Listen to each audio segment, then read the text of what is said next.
Hey guys, Dan Holland here with SolutionToolbox.com. Today I'm going to show you the module library and how you can use it for your website. Now the module library is available through any of the WYSIWYG editors, whether it's the headers, footers, custom zones, menus, content pages, or even home pages. So to get started real quick, I'm just going to open up a content page here. We'll go ahead and select the About page. And just real quick here, I'm just going to clear out the screen here and get rid of this. Alright, so up top here you can see we have the module library. You can scroll left and right here and we can kind of see that there's several modules available to us. Now what are modules? Well, these are like tiny applications that can exist inside your website. Think of them as maybe even phone apps, if you will. So as an example, we have a site search, and what this module would allow us to do is search your website for certain keywords or phrases. We have the blog article, which allows you to create blogs and articles for your website. Going down the list, we have form builders that allow you to create forms that collect user input on your website. We can integrate with Twitter, we can build photo galleries, we can drop in YouTube videos, create tab containers, Google Maps, and even calendars. You can see there's quite a few things that we can do here, and I'm not going to go into each one in detail. I'm going to create separate videos for those. But I do want to show you how they work.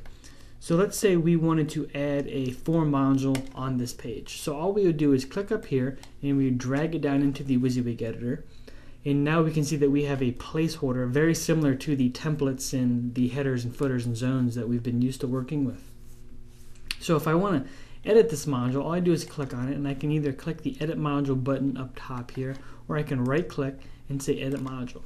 Both ways are going to open up this nice little editor for us and allow us to configure this application. So it's going to ask me which forms module would I like to use, because you can have multiple forms. So I'm going to go ahead and just create a new form.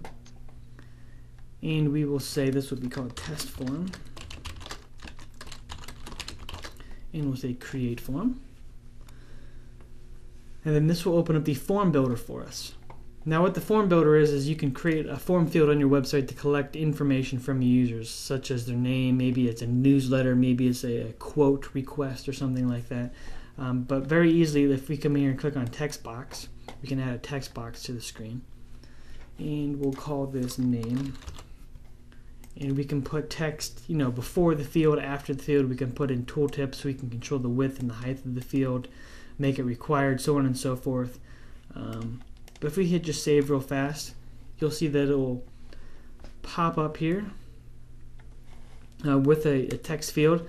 And then we can continue adding fields to this form. And this is just one of many modules. There's a lot of form properties as well, as far as what happens after the user submits, where the data is saved, the layout of the form, submit options, sending email confirmations back to the customer.